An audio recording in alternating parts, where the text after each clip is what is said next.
थोड़ी अव्यवस्था यहाँ पर मुझे लगी, लेकिन मुझे लगता है यहाँ पर बैठने वाला एक एक व्यक्ति वो व्यक्ति है जो सामाजिक क्रांति से जुड़ा हुआ है, सामाजिक न्याय को जानता है और अलग विचारधारा से चलने वाला होता है।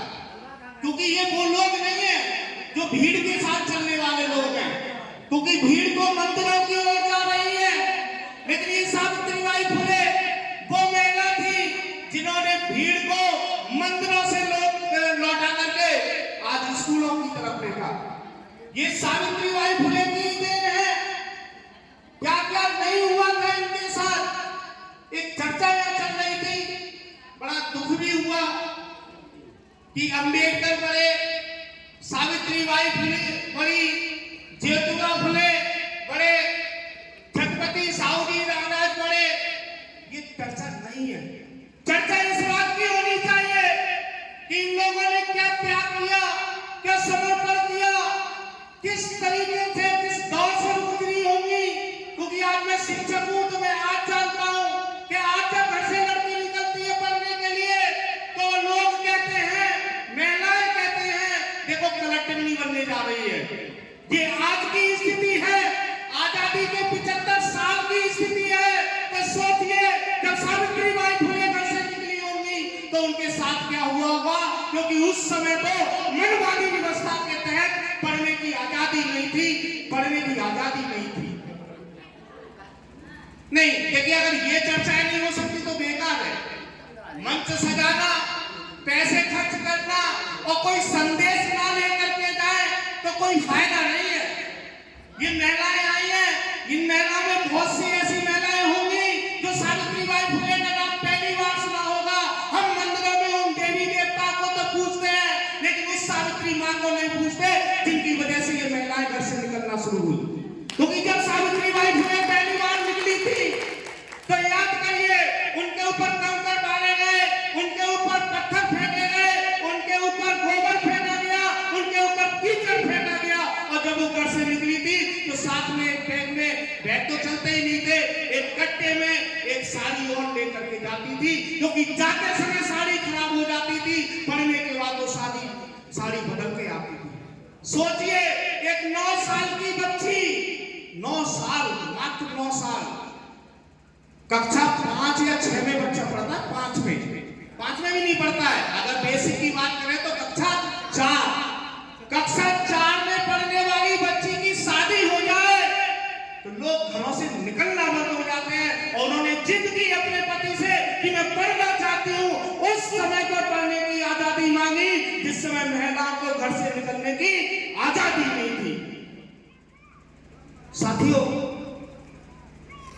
बस चूंकि ये आदेश गुरुजी ने कहा शुरुआत में बोलिए, लेकिन मुझे लगता है कि बोलना चाहिए। अगर हम यहाँ पर बोलेंगे नहीं, संदेश लेके नहीं जाएंगे तो आपने पैसे खर्च किए, समाज का ही तो पैसा खर्च हुआ है ना। ये किसी एक व्यक्ति का तो नहीं हुआ होगा ना भाई, समाज का पैसा खर्च हुआ और हम कोई संदेश लेकर के ना जाए। कल को ये महिलाएं, हमारे साथी बैठे हुए, भाई बैठे हुए, चाचा बैठे हुए, ये चर्चा ना करे कि सावित्रीबाई फुले ने क्या किया, क्या फायदा। जब वो 9 साल की थी, घर से निकली, घर से निकलने के बाद किस तरीके से उन्होंने अध्ययन किया, अपने पति से कहा, ज्योतिबा फुले से कहा। और एक महिला बैठी है, चेयरमैन साहब, अभी ना मिल पावे। बहुत से मुस्लिम साथी हैं, जब मैं मुस्लिम साथियों के साथ बैठता हूँ, तो चेयरमैन साहब के पुरानी साथी हैं, समाजवादी पार्टी की राजनीति भी करता हूँ, राष्ट्रीय प्रवक्ता हूँ। शायद कुछ लोगों ने बड़े न्यूज चैनल पर भी देखा होगा, सुदर्शन न्यूज पर, इंडिया न्यूज पर, आज तक पर, सभी पर बैठने का काम करता हूँ। तो मैं तो वहां भी कहता हूँ कि आज तक हमारे 90% मुस्लिम साथियों को ये नहीं पता है फातिमा शेख कौन। पता है क्या? नहीं पता है। गारंटी देता हूँ 90% मुस्लिम लोगों को नहीं पता है कि फातिमा शेख कौन थी। फातिमा शेख वो महिला थी जिन्होंने सावित्रीबाई फुले को अपना आशियाना दिया, अपना घर दिया। और पहला स्कूल, महिलाओं को बहुत सारी देवी देवताएं को पता है, लेकिन पहला स्कूल कब खुला ये हमारे शूद्र समाज को पता नहीं है। पहला स्कूल कब खुला बताइए, कितने लोगों को पता है?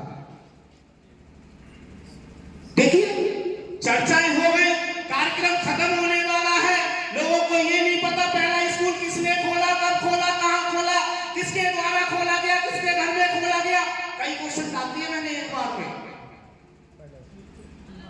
कब खोला गया, किसने खोला, कहां खोला गया, किसके घर पर खोला गया, ये पता नहीं है। पहला स्कूल 1 जनवरी 1848 को खुला था, सावित्री बाई ने खोला, फातिमा शेख के घर पर खोला। उससे पहले स्कूल नहीं थे। ये वहां हमारी माताएं बहनें बैठी हुई है, पढ़ी लिखी महिलाएं बैठी हुई है, लेकिन शायद पता नहीं है असली देवी है तो सारी देवियों को बाद में पूजना। अगर पूजना है तो सबसे पहले सावित्री बाई को पूजना, क्योंकि अगर ये नहीं होती तो आपको पढ़ने की आजादी नहीं होती, ये नहीं होती तो स्कूल में जाने की आजादी नहीं होती, ये नहीं होती तो डीएम बनने की आजादी नहीं होती, ये नहीं होती तो सीएम बनने की आजादी नहीं होती। और आज उन्हीं की ताकत है और डॉक्टर भीमराव अम्बेडकर का दिया हुआ संविधान है कि देश के सर्वोच्च पद पर, राष्ट्रपति पद पर अगर देश की महिला पहुंची हुई है तो डॉक्टर भीमराव अम्बेडकर के और माता सावित्रीबाई उन्हें भी देना, वरना ये भी नहीं होता। साथियों, कोई कार्यक्रम हो और संदेश प्राप्त ना हो तो कोई फायदा नहीं है। अभी हमारे साहित्य की भाषा में चले गए, शायद है नहीं है, जो गाना गा रहे थे गए बहुत, लेकिन हम उनको सुन नहीं रहे थे। उन्होंने जो मैं बोल रहा हूं, उन्होंने साहित्य की भाषा में सारा बोला था। आज मैं आंवला में पहली बार किसी सामाजिक कार्यक्रम में इस तरीके से शामिल हुआ हूं। मेरी ससुराल है आंवला में, सामाजिक कार्यक्रम में पहली बार शामिल हुआ हूं। अपने प्रजापति समाज के कार्यक्रमों में शामिल हुआ हूं, लेकिन वैसे किसी कार्यक्रम में पहली बार शामिल हुआ हूं तो मैं तो अपने बधाई का कार्यक्रम छोड़ करके पहली बार आंवला आया। इसलिए आया कि चलिए इस बहाने से आंवला के साथियों से कुछ मुलाकात हो जाए, नए लोगों से कुछ जान पहचान हो जाए, कुछ चर्चाएं हो जाए, कुछ संदेश चला जाए। लेकिन यहाँ आने के बाद थोड़ा पता चला कि संदेश नहीं मिल रहा है, तो मैं बस इतनी बात कह करके, चूंकि चेयरमैन साहब को कहीं जाना है, मैं इतना कहना चाहूंगा कि अगर सावित्रीबाई फुले को और इन सामाजिक कार्यक्रम को मानते हैं तो सावित्रीबाई फुले के जीवन को पढ़ लेना। और विशेष रूप से महिलाओं से कहना चाहूंगा, इसलिए महिलाओं से कहना चाहूंगा क्योंकि पुरुष तो एक घर का मालिक होता है, लेकिन महिला 2 घरों को चलाती है। शादी से पहले मायके को चलाती है और शादी के बाद अपने ससुराल पक्ष को चलाती है।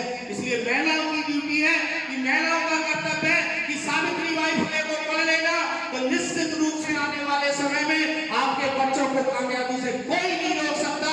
मैं एक बात कह करके खत्म करूंगा।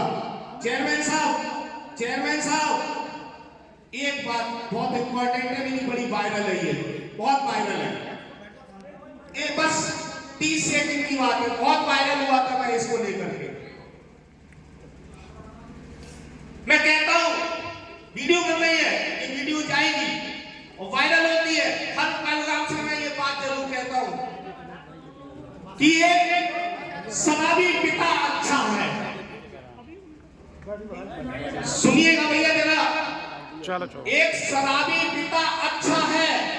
अच्छा है भैया, कितने लोग सहमत हैं? हाथ खड़े करिए, शराबी पिता अच्छा है। मैं हाथ खड़ा कर रहा हूं, नहीं है, मैं खड़ा कर रहा हूं अकेला। एक शराबी पिता अच्छा है। एक्चुअली वायरल यही किया गया था मुझे। क्या वायरल किया गया था कि एक व्यक्ति ये कह रहा है शराबी पिता अच्छा है। जैसे एक राहुल का स्लोगन वायरल किया था कि एक तरफ से आलू डालो, बस 20 सेकंड, एक तरफ से आलू डालो, दूसरी तरफ से सोडा निकलेगा, वैसी करके कटिंग करके भेजा गया था मेरा ये भी। क्या कि एक शराबी पिता अच्छा है, अकेला मेरा हाथ उठा हुआ है, आगे आप सभी का हाथ उठेगा, देख लीजिएगा। एक शराबी पिता अच्छा है एक पाखंडी मां से, एक पाखंडी मां से, एक अंधविश्वासी मां से, क्योंकि शराबी पिता कभी नहीं कहता अपने बच्चे से कि शराब पी, लेकिन अंधविश्वासी मां और पाखंडवादी मां सुबह उठते ही बच्चे को कूट के कहती है ये कर वो कर, करने को नहीं कहती है। बताइए तो गलत है, बुरा मत मानिएगा। बहुत सारी महिलाएं बैठी हुई है, माताएं बैठी हुई है। कभी भी हम बच्चे को पढ़ने पर ज्यादा फोकस नहीं करते, लेकिन सोई लगा देते, वहां जाना। बहुत बहुत धन्यवाद। जय सावित्रीबाई फुले, जय विज्ञान, जय संविधान, जय भीम। सर जी